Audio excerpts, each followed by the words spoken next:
Alright guys, today is our first React video here on the channel. We're gonna be doing this in English. It's gonna be a little more interesting and we can cover more ground this way. So I wanted to start this for a while now, and I just want to give you my impressions about stuff I see online. So we have more than one thing going on here in the channel, not just our usual Saint Seiya streams and videos.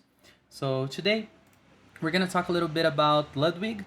He got sued by Nintendo, and let's see what he has to say for himself. We're just gonna react. We're just gonna have some fun here in our video. I'm gonna have the chat here open for us. Our chat's gonna be here on our live, and if you want to participate, well, just do it in English. Yeah. So we're just gonna do it. We're just gonna go live here. Yeah. And then we're just gonna start. We're just gonna start reacting to Ludwig. This is what we're gonna do. This is what our video is gonna look like.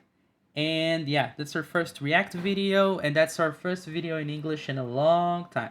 So let's watch, let's see what he has to say for himself. It's just for fun. We're not here to judge the guy. We just want to know why he got sued by Nintendo. So I'm gonna play it, and then we're gonna discuss little by little. Let's go. Let's see why he got sued.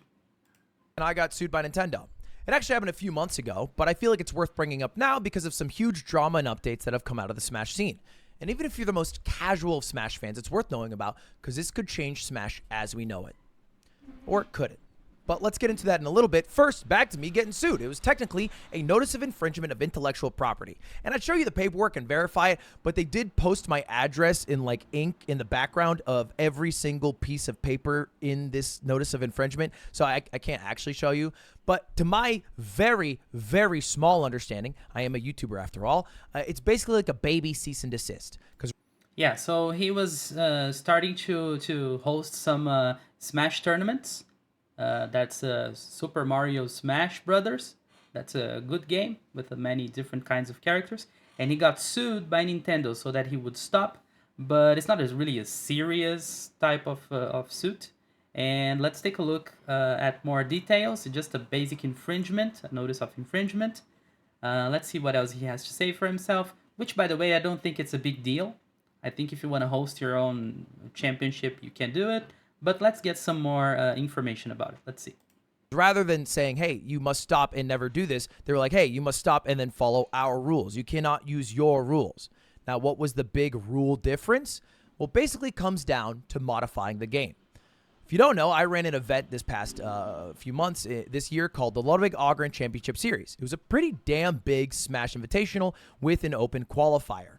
And up to this point, some context, there is a stage in competitive Smash Melee called Pokemon Stadium. This is what it looks like.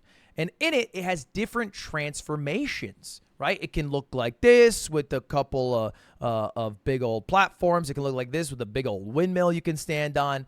And over the past couple of years, people figured out they could modify it and freeze it.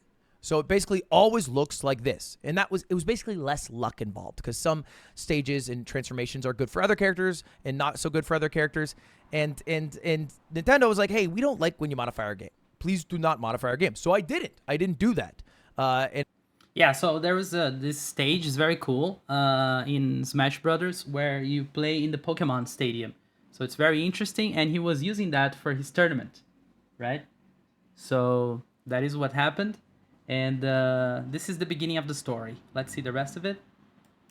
Instead, we left the transformations on. We kept it vanilla melee. And it actually, you might be thinking to yourselves, this shouldn't matter. It's like such a small thing. It actually determined the winner of my entire tournament. Because Leffen was losing very badly to Cody Schwab. He had 110%, Cody had 14%. The transformation came up. Leffen, using the back wall, got a huge combo. Ended up beating Cody, ended up winning the tournament against Zane. So it literally determined the winner. Not that that's a huge problem because it was honestly really hyped to watch, but when there was a poll done in a Reddit afterwards, people were like, we want it frozen. We can't have it frozen, kiddos. It's not how it damn works because Nintendo doesn't want their game modified. And I'm allowed to talk about this now because they have been very forthright about all the things you must follow if you want to run a Smash event. Yeah, so the guy literally won the competition because of a stage transition. So there was a transition going on. There were some problems with it. Like the guy was about to win, and then he could try again. He could come back to the stage, and win the end of the fight. So that's the problem that happened there with stage transition. And Nintendo has some very specific guidelines about this kind of stuff. So they don't want you to let the stage frozen because you need to have the stage transition set up. And that is really detailist, and Nintendo has always been very draconian with their setups, yeah, with their rules. So that's really something ridiculous to see happening. In fact, they dropped a guideline, a community tournament guideline for every region. It first started with like Japan, then they dropped one for EU, and then they dropped one for America and Australia. And we're going to go through this guideline today because a lot of people were reacting, in part overreacting to this guideline, thinking this could be the end of Smash tournaments as we know it. So let's take a look at these guidelines, which include in part that idea of not modifying the game, but then many, many more interesting things. So there's basically two things you have to think about here. The first one is community tournaments, which is basically like, hey, I want to run a tournament at my college or with my friends or in my local community. And if you do that, you're supposed to do these things. Like you can only have a tournament up to 200 participants in person, 300 online. You aren't allowed to collect more than $20 per person for like a tournament fee. You can't have a prize pool of more than 5K. Just outright, you just can't do that. Yeah, this is kind of ridiculous because it doesn't make big companies feel interested about investing in the tournament and the Smash tournaments because you have all these limits, and big companies really want people to get the kind of money, and they are also gonna collect more. Yeah, so Nintendo is just like setting specific values for everything, and that's the big L again for Nintendo. You can't make more than $10,000 if you're a tournament organizer.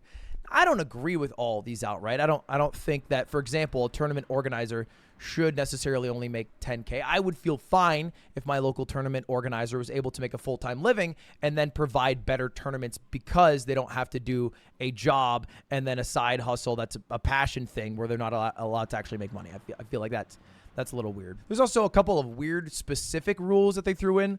Like they went into this very, interesting rant about how you're allowed to technically have more than 200 people at a tournament if you do them in blocks, and the blocks happen on different days. And then they also go into details about if you wanted to run a charity event at a high school. So a lot of specificities, but a lot of people are probably wondering, well, Ludwig, what happens if I want to run a huge event? Or if one of my favorite tournament organizers wants to continue to run their huge 1,000-person events with tens of thousands of dollars in prize pool, is that able to happen? It can only be 200 people. If 201 come along, is Nintendo going to come and shoot them in the head? Yeah, that's weird. Yeah, it's exactly 200 people. That's the amount you can have in your tournament. If you have 201, what's gonna happen? Yeah, is Nintendo always looking? They have also specific guidelines for when you're like in making a tournament in high school. So everything's kind of weird and not well put together by Nintendo. Right? Just a sec. Let me just put this part here to rest, and we're gonna finish very soon.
So what do we have so far? Draconic guidelines from Nintendo. Weird specificities on what you can and can't do. And sorry for leaving in the middle of that. Like that's just that my cat really wanted to live here, so we had to go and do that. So we're just gonna put this to rest. We're just gonna finish this topic by checking the end of it. Let's take a look.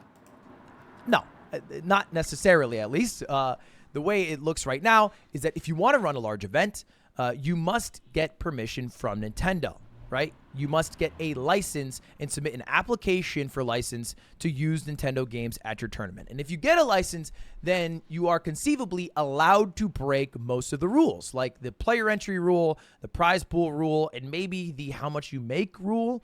I'm not really sure about that one. It doesn't really affect me per se because I lose so much damn money running Smash events anyway. And they might.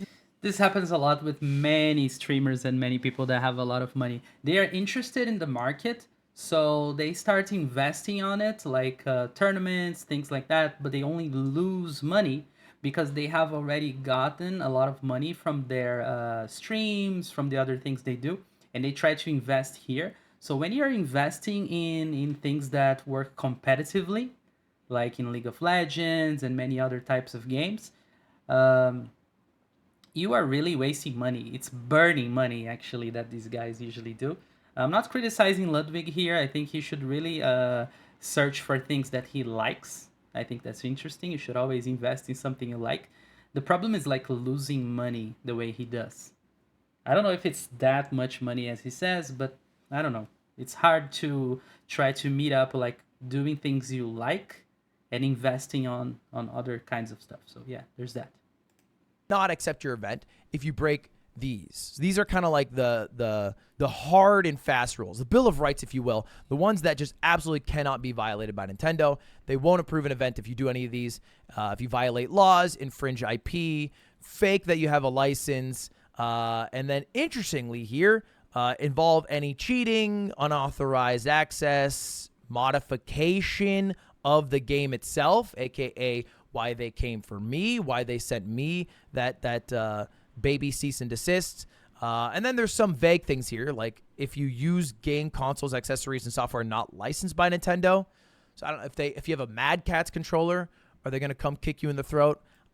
Yeah, we do that a lot, like not only here in Brazil, but in other countries too. You have other kinds of controls, like he mentioned one of them, and we have like arcade controls that are really popular here in Brazil. So people could use those to participate in the game, but I know people usually like more to use the GameCube controller to play Smash. So that's the best one for the community, but I also know there are different types of controllers, especially for fighting games.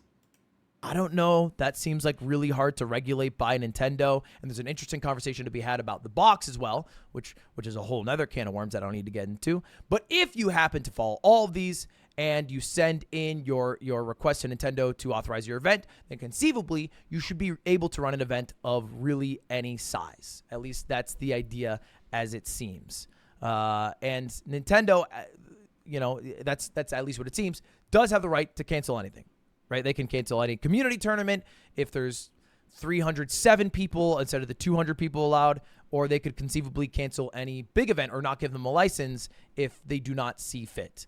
And to understand this all, it is basically Nintendo trying to capture back control of their IP. And I think it's mostly for Smash Ultimate. In fact, if you look at the Japanese guidelines, they don't even mention Melee in it, the much older game that I care a little more about because it's a game I came from.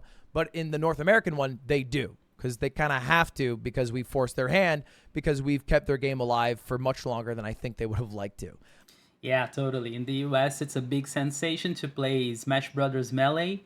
And yeah, here in Brazil, we don't kind of have that stuff, but I understand like where he comes from, trying to organize that game. And of course, Nintendo is going to pay more attention to America in this sense, because they are the ones who are actually playing the game, right? The Super Smash Brothers Melee.